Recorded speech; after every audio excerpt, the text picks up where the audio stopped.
जी ही वाचन कट्टा चालू करण्याची प्रेरणा ज्या आमच्या आदरणीय देशपांडे बाईंकडून आम्हाला मिळाली, त्या बाईंचा आता ह्या क्षणी सत्कार होणे ही आम्हाला खूप अगत्याची आणि खरंच आवश्यक वाटते. कारण त्यांची प्रेरणा घेऊनच हे सगळं चाललंय.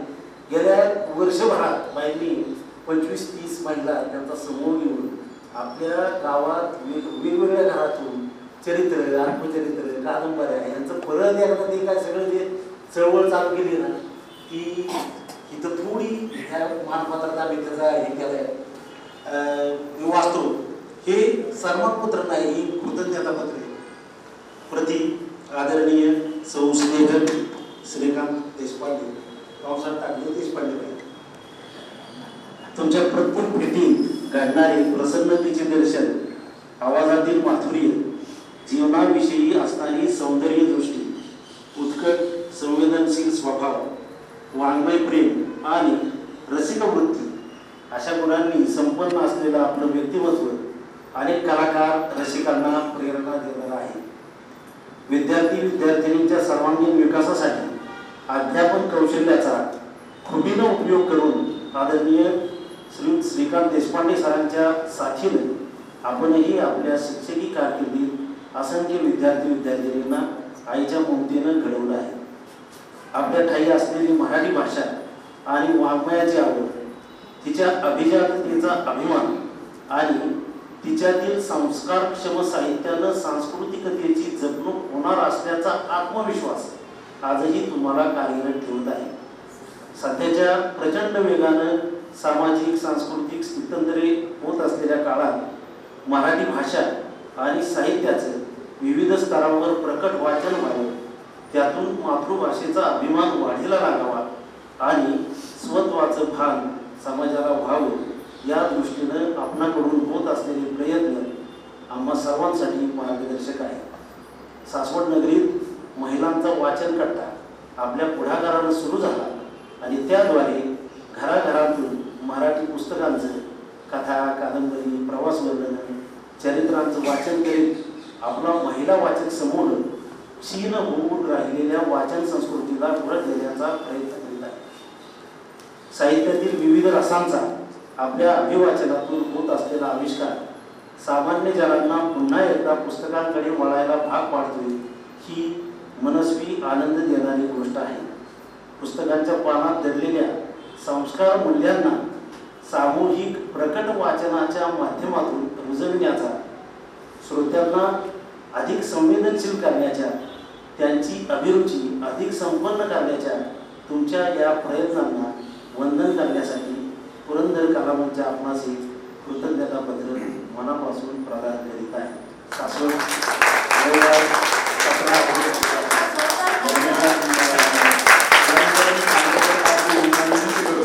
पुढे यावं, खांडेकर काकूंनी ते सन्मानपत्र मॅडमला द्यावं. मॅडम, तुम्ही या वास्तूमध्ये कायम आहात आणि सगळ्यांना शिकवले, या विद्यार्थ्यांना तुम्ही घडवलेलं आहे. हे विद्यार्थी म्हणजे हे सगळे विद्यार्थी तुमचे आहेत आणि या विद्यार्थ्यांनी तुमचा सन्मान घडवणार नाही, शिक्षकाला फार मोठी गोष्ट असते. जीवन यशस्वी झालं शिक्षणाच्या, आपल्यापेक्षा विद्यार्थी मोठे झाले ते पाहण्याचा आनंद केवळ अवर्णनीय आहे. खांडेकर काकूंना विनंती करतो की त्यांनी स्टेजवर यावं. त्याचबरोबर निरगुडे साहेब, तळेकर सर,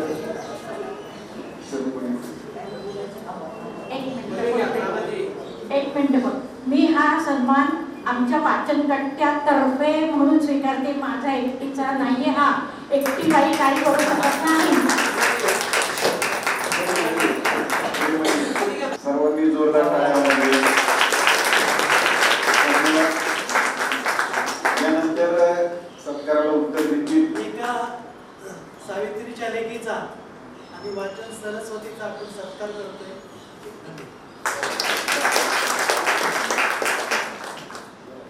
याचबरोबर एक आनंदाची बातमी मला इथे द्यायची आहे. ज्ञान प्रबोधिनीने एक उपक्रम राबवला होता की मराठी ही अभिजात्य भाषा आहे, पण तिचं पुढे काय, आणि ह्याचं रेकॉर्डिंग मागवलं होतं, लिखित साहित्य मागवलं होतं. त्यात आमच्या स्नेहलचा दुसरा नंबर आला आहे.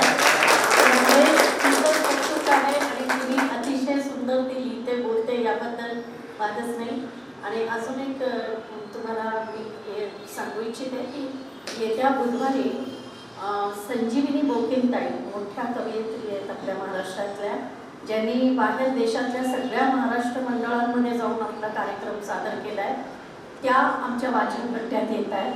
तर मी तुम्हाला सगळ्यांना निमंत्रण देते की 20 तारखेला संध्याकाळी 4:30 वाजता टाक सरांच्या हॉलमध्ये हा कार्यक्रम होणार आहे. टाक सरांचे आम्ही रितसर आभार मानूच, पण आत्ताही मी जाहीर आभार मानते की त्यांच्यामुळे आम्हाला इतके चांगले चांगली लोक आम्ही बोलवू शकतो. तर आमचा महिला वाचन गटातर्फे हा कार्यक्रम होणार आहे.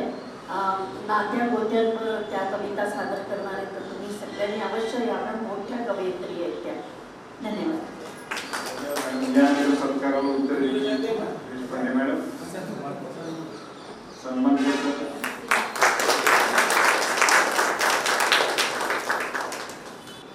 त्यांच्यासाठी एक शेर सांगतो मी. त्यांना 2-3 बहुमान मिळाले. खुद को कर बुलंद इतना, खुद को कर बुलंद इतना कि हर तकरीर से पहले खुदा बंदे से पूछे बोल तेरी रजा क्या है. नमस्कार. जमलेल्या सगळे रसिक श्रोते, हा सत्कार वगैरे खरं म्हणजे एवढं मोठं काम केलेलं नाही. एक विरंगुळा सगळ्यांनाच हवा होता. फक्त काय असतं, कोणीतरी पुढाकार घ्यावा लागतो. तर आम्ही सगळ्या निवृत्त शिक्षिका भेटणंही होत नव्हतं आणि म्हणून मी आपल्या हे करूया, आपण सगळ्याजणी जमूया का. सुरुवातीला आम्ही फक्त 5-6 जणी होतो आणि पहिला आम्ही भिलार पुस्तकांचं गाव आहे ना, तिथं जाऊन आलो आणि मग नंतर आम्ही सुरू केला. तर पहिले 2-3 महिने आम्ही 6 जणीच होतो. काही वेळा अगदी आम्ही 2-3 सुद्धा वाचलं आहे. आणि मग नंतर आमचा कार्यक्रम पुरंदर कला मंचानेच ठेवला होता आणि तिथं मग सगळ्यांना हे कळल्यानंतर मग मात्र इतकी रीड लागली.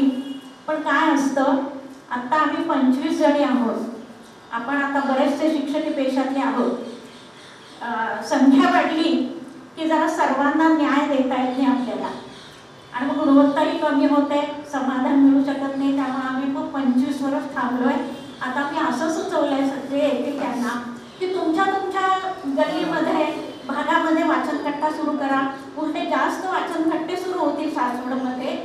आणि याचं मुख्य कारण म्हणजे काय, आम्ही प्रत्येकीच्या घरी जातो तर एवढी बसायला जागा नसते आणि आता आमची वय लक्षात घेता काय होतं, खाली बसू शकत नाही.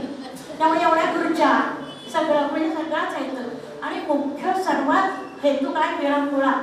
आज सगळ्या जणी बुधवारी वाचनकट्टा असतो तर तिथे वाट पाहत असतात.